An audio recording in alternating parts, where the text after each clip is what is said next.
ಬೆಂಗಳೂರಿನಲ್ಲಿ ಅಕ್ರಮ ಬಾಂಗ್ಲಾದೇಶಿ ವಲಸಿಗರ ಕಾಟ ಹೆಚ್ಚಾಗ್ತಾ ಇದೆ. ಐಟಿ ಸಿಟಿಯ ಅಪರಾಧ ಕೃತ್ಯಗಳಲ್ಲಿ ಬಾಂಗ್ಲಾ ವಲಸಿಗರು ಸಕ್ರಿಯ ಆಗ್ಬಿಟ್ಟಿದ್ದಾರೆ. ಬೆಂಗಳೂರಿಗೆ ಬಾಂಗ್ಲಾ ವಲಸಿಗರು ಬರ್ತಾ ಇದ್ದಾರೆ, ಇವರು ಕಾಟ ಹೆಚ್ಚು ಆಗ್ತಾ ಇದೆ. ಐಟಿ ಸಿಟಿಯ ಅಪರಾಧ ಕೃತ್ಯದಲ್ಲಿ ಅಂತ ಹೇಳಿದ್ರೆ ಕ್ರೈಮ್ಗಳಲ್ಲಿ ಬಾಂಗ್ಲಾ ವಲಸಿಗರು ಭಾಗಿಯಾಗ್ತಾ ಇದ್ದಾರೆ. 10 ದಿನದಲ್ಲಿ ಮತ್ತೆ ಅಕ್ರಮವಾಗಿ ಬೆಂಗಳೂರಿಗೆ ಎಂಟ್ರಿ ಕೊಟ್ಟಿದ್ದಾರೆ. ಡಿಪೋರ್ಟ್ ಮಾಡಿ 10 ದಿನದಲ್ಲಿ ಮತ್ತೆ ವಾಪಸ್ ಬಂದಿದ್ದಾರೆ. ಹೆಂಗೆ ಇವರು ಬೆಂಗಳೂರಿಗೆ ಬಂದ್ರು? ಅಕ್ರಮವಾಗಿ ಎಂಟ್ರಿ ಕೊಟ್ಟಿದ್ದ ಅಲಾಮಿನ್ ಎಂಬಾತ ಅರೆಸ್ಟ್ ಆಗಿದ್ದಾನೆ. ಅಕ್ರಮ ಸಂಬಂಧ ಆರೋಪ ಒಂದ್ ಕಡೆಯಲ್ಲಿ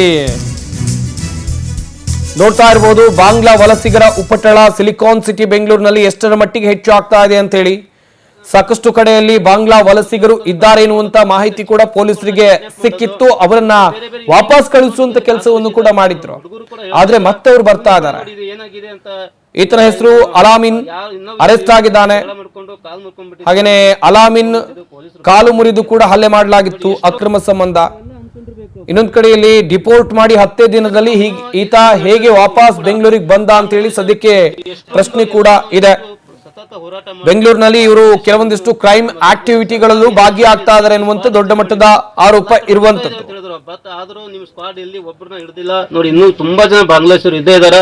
ಇವರು ದೇವಸ್ಥಾನ ಕಳ್ಳತನ ಮಾಡೋದು ಮತ್ತೆ ಚಿಕ್ಕ ಮಕ್ಕಳನ್ನ ಕಿಡ್ನಾಪ್ ಮಾಡೋದು, ಎಷ್ಟೊಂದು ಎಲ್ಲ ನಾವು ಎಷ್ಟು ಸತತ ಹೋರಾಟ ಮಾಡಿದ್ರು ಕೂಡ ಬಾಂಗ್ಲಾದೇಶವರು ಇನ್ನು ನಮ್ಮ ಸರ್ಕಾರ ಏನ್ ಹೇಳ್ತು ಅಂದ್ರೆ ಇದಕ್ಕೆ ಒಂದು ಸ್ಕ್ವಾಡ್ ರಚನೆ ಮಾಡಿದೆವು, ಎಲ್ಲಾ ಕಡೆ ಹುಡುಕ್ತಾ ಇದ್ದೇವೆ ಅಂತ ಹೇಳಿದ್ರು. ಬಟ್ ಆದ್ರೂ ನಿಮ್ ಸ್ಕ್ವಾಡ್ ಇಲ್ಲಿ ಒಬ್ಬರನ್ನ ಹಿಡಿದಿಲ್ಲ ನೋಡಿ. ಇನ್ನೂ ತುಂಬಾ ಜನ ಬಾಂಗ್ಲಾದೇಶರು ಇದ್ದೇ ಇದಾರೆ.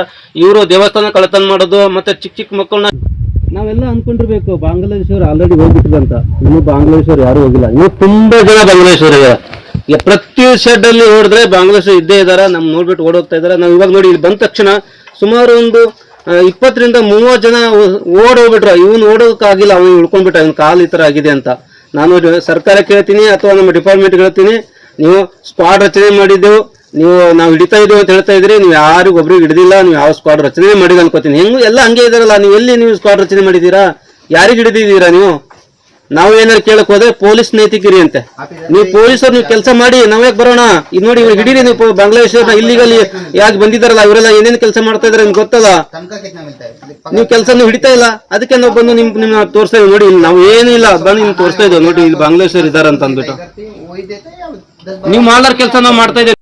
ನಾವು ಇವ್ನು ಹೇಳ್ತಾ ಇರೋದು, ಇವನು ಕೂಡ ಬಾಂಗ್ಲಾದೇಶರು ಎಲ್ಲರಿಗೂ ಕರ್ಸ್ಕೊಂಡ್ಬಿಟ್ಟು ಫೇಕ್ ಆಧಾರ್ ಕಾರ್ಡು ಯಮೀನ್ ಅಂತ ಅವನು ಮಾಡ್ತಾ ಇದ್ದಂತೆ. ಯಮೀನ್ಗೂ ನಾನು ಇವತ್ತು ಫೋನ್ ಮಾಡಿದ್ದೆ. ಯಮೀನ್ ಕೂಡ ಇಲ್ಲೇ ಬೆಂಗಳೂರಲ್ಲಿ ಇರೋದು. ಇದು ಆಲ್ರೆಡಿ ಚರ್ಚೆ ಆಗಿತ್ತು ಸ್ವಲ್ಪ ದಿವಸ ಹಿಂದೆನೆ. ಇಬ್ರು ಬಾಂಗ್ಲಾದೇಶರು ಯಮೀನನ್ನು ಕರ್ಕೊಂಡ್ಬಂದು ನಮ್ಗೆಲ್ಲ ಆಧಾರ್ ಕಾರ್ಡ್ಸ್ ಎಲ್ಲ ಡಾಕ್ಯುಮೆಂಟ್ಸ್ ಯಮೀನೇ ಮಾಡ್ಕೊಡೋದಂತ. ಯಮೀನ್ ಮೇಲೆ ಇಷ್ಟೊಂದು ಅಪಾದನೆ ಇದೆ. ನಮ್ಮ ಡಿಪಾರ್ಟ್ಮೆಂಟ್ ಅವ್ರಿಗೆ ಇದೆಲ್ಲ ಗೊತ್ತು, ಆದ್ರೂ ಯಾಕೆ ನೀವು ಯಮೀನ್ನ ಅರೆಸ್ಟ್ ಮಾಡ್ತಾ ಇಲ್ಲ? ಎಸ್, ಈ ಬಗ್ಗೆ ಇನ್ನಷ್ಟು ಮಾಹಿತಿಯನ್ನು ಕೊಡ್ತಾರೆ ನಮ್ಮ ಪ್ರತಿನಿಧಿ ವೆಂಕಟೇಶ್. ನೇರ ಸಂಪರ್ಕದಲ್ಲಿ ಜಾಯ್ನ್ ಆಗ್ತಾ ಇದ್ದಾರೆ. ವೆಂಕಟೇಶ್, ಈಗಾಗಲೇ ಅಕ್ರಮವಾಗಿ ನೆಲೆಸಿರುವಂತ ವಲಸಿಗರನ್ನ ವಾಪಸ್ ಕಳಿಸೋಕೆ ಸ್ಕ್ವಾಡ್ ಕೂಡ ರಚನೆ ಆಗಿದೆ. ಹೇಗೆ ಈ ಬಾಂಗ್ಲಾ ವಲಸಿಗರು ಇಲ್ಲೇ ಉಳ್ಕೊಂಡಿದ್ದಾರೆ? ವಾಪಸ್ ಬಿಟ್ಟು ಬಂದ್ರು, ಹೇಗೆ ಮತ್ತೆ ವಾಪಸ್ ಬೆಂಗಳೂರಿಗೆ ಬರ್ತಾ ಇದ್ದಾರೆ?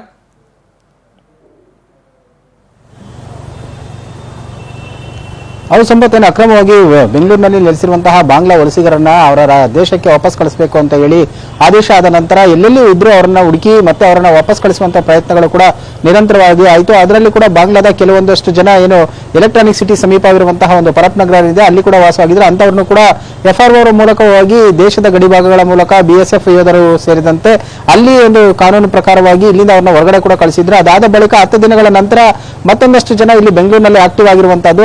ಕಳಿಸಿದಂತಹ ವ್ಯಕ್ತಿಗಳಲ್ಲಿ ಓರ್ವ ವ್ಯಕ್ತಿ ಅರ್ಮನ್ ಅಂತಹ ವ್ಯಕ್ತಿಯು ಕೂಡ ಇದೇ ಪರಪ್ ನಗರ ಪೊಲೀಸ್ ಠಾಣಾ ವ್ಯಾಪ್ತಿಯಲ್ಲಿ ಕೂಡ ಕಾಣಿಸಿಕೊಂಡಿದ್ದ. ಅಂದ್ರೆ ಅವನು ಯಾವುದೋ ಒಂದು ಮಹಿಳೆಯ ಜೊತೆ ಒಂದು ಅಕ್ರಮ ಸಂಬಂಧವನ್ನು ಇಟ್ಕೊಂಡಿದ್ದ. ಹಾಗಾಗಿ ಆತ ವಾಪಸ್ ಬಂದಿದ್ದಾನೆ. ಈ ವಿಚಾರ ಗೊತ್ತಾಗಿ ಅಲ್ಲಿದ್ದಂತ ಸ್ಥಳೀಯರು ಕೂಡ ಆತನ ಪ್ರಶ್ನೆ ಮಾಡುವಂತಹ ವೇಳೆಯಲ್ಲಿ ಇಬ್ಬರ ನಡುವೆ ಕೂಡ ವಾಗ್ವಾದ ಆಗಿದೆ. ಆ ಸಂದರ್ಭದಲ್ಲಿ ಆತನ ಮೇಲೆ ಹಲ್ಲೆ ಮಾಡಿರುವಂತದ್ದು. ಹಲ್ಲೆಯಿಂದ ಆತನಿಗೆ ಕಾಲಿನ ಭಾಗಕ್ಕೂ ಕೂಡ ಪೆಟ್ಟಾಗಿ ಆತ ಅಲ್ಲೇ ಇದ್ದಾನೆ. ಅಲ್ಲಿದ್ದಂತಹ ಕೆಲವೊಂದಷ್ಟು ಜನ ಸ್ಥಳೀಯರು ಹೋಗಿ ಅಲ್ಲಿ ಅಕ್ರಮವಾಗಿ ನೆಲೆಸಿದ್ದಂತವ್ರನ್ನ ಹೊರಗಡೆ ಕಳಿಸಿದ್ರು. ಆದ್ರೆ ಬಂದಿದ್ದಾರಾ ಇಲ್ಲ ಅಂತ ಒಂದು ಪರೀಕ್ಷೆ ಮಾಡುವಂತಹ ಸಂದರ್ಭದಲ್ಲಿ ಅವರೆಲ್ಲವೂ ಕೂಡ ಅಲ್ಲೇ ಇದ್ದಿದ್ದು ಕೂಡ ಗೊತ್ತಾಗಿದೆ. ಆತನನ್ನ ಮಾತಾಡಿಸಿದಂತ ಸಂದರ್ಭದಲ್ಲಿ ಕೆಲವೊಂದಷ್ಟು ವಿಚಾರಗಳನ್ನು ಕೂಡ ಆತ ಹೇಳ್ಕೊಂಡಿದ್ದಾನೆ. ಹೀಗಾಗಿ ಅವ್ರನ್ನ ಹೊರಗಡೆ ಕಳಿಸಿದ ನಂತರ ಮತ್ತೆ ವಾಪಸ್ ಹೇಗೆ ಬಂದ್ರು ಅನ್ನುವಂತಹ ಪ್ರಶ್ನೆ ಮೂಡ್ತಾ ಇರುವಂತದ್ದು. ಸದ್ಯ ಪೊಲೀಸರು ಕೂಡ ಆ ಬಗ್ಗೆ ಹೆಚ್ಚಿನ ಒಂದು ನಿಗಾವನ್ನು ವಹಿಸಬೇಕಾಗುತ್ತೆ. ಸದ್ಯ ಆತ ಹೋದಂತಹ ಸಂದರ್ಭದಲ್ಲಿ ಆ ದಾಖಲಾತಿಗಳೆಲ್ಲವನ್ನು ಕೂಡ ಪಡೆದುಕೊಂಡಿದ್ರು ಮತ್ತೆ ಕಳಿಸಿದ್ರೆ, ಆದ್ರೆ ಈಗ ಹೇಗೆ ಬಂದ ಅನ್ನೋಂಥದ್ದು ಈಗ ಮುಂದಿರುವಂತಹ ಪ್ರಶ್ನೆಗಳು. ಸದ್ಯ ಈ ಒಂದು ಜಾಗವನ್ನು ಹೊರತುಪಡಿಸಿ ಬೇರೆ ಬೇರೆ ಕಡೆಗಳಲ್ಲೂ ಇದಾರ ಅನ್ನುವಂತಹ ಮಾಹಿತಿ ಕೂಡ ಲಭ್ಯ ಆಗ್ತಾ ಇರುವಂತದ್ದು.